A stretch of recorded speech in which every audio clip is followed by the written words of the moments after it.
વેજલપુર ગ્રામ્ય પંચાયતે ગ્રામ્ય સભા માટે જાહેર નોટિસ બહાર પાડી પણ કચેરીને તાળા। 15મી ઓગસ્ટે ગ્રામ્ય સભા ન યોજાતા ગ્રામજનોનો ભારે હલ્લાબોલ।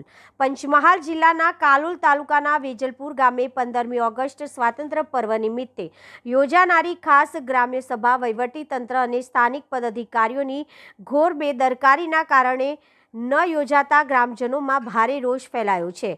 પંચાયત દ્વારા જાહેર નોટિસ બહાર પાડી લોકોને ઉપસ્થિત રહેવા જણાવ્યું હોવા છતાં નિર્ધારિત સમયે પંચાયત કચેરીના મુખ્ય ગેટ પર મોટું તાળું લટકતું જોવા મળ્યું હતું।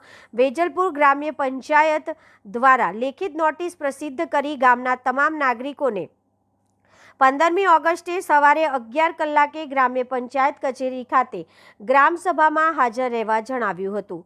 નોટિસ મુજબ ગામના વિકાસ કાર્યો અને પ્રશ્નોની ચર્ચા માટે મોટી સંખ્યામાં ગ્રામજનો સમયસર પહોંચ્યા ત્યારે પંચાયત કચેરીના મુખ્ય ગેટ પર મોટું તાળું મારેલું હતું।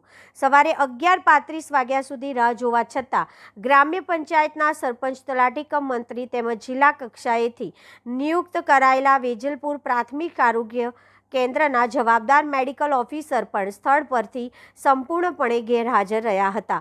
આ સમગ્ર મામલે પૂર્વ તાલુકા પંચાયત સભ્ય સલીમ મોહમ્મદ કઠિયાએ જણાવ્યું હતું કે ગ્રામ્ય સભામાં ભાગ લેવા માટે ગ્રામજનો સવારે 11 વાગે પંચાયત ખાતે પહોંચતા પરંતુ મુખ્ય દરવાજો બંધ હતો અને મોટું તાળું મારેલું હતું।